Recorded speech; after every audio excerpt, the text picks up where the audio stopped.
என்ன அப்படி பார்க்குற?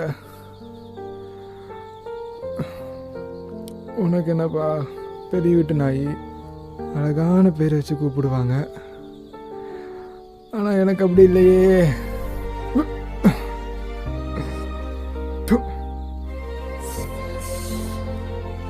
அவங்க ஒன்று நினச்சி வச்சாங்க,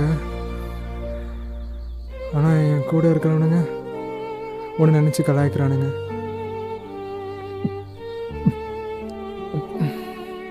ரோசி, ரோசி, இங்கே தான் இருக்கியா? யார், ஓனரா? இங்கே என்ன பண்ணுற? வா போகலாம். போனீங்க.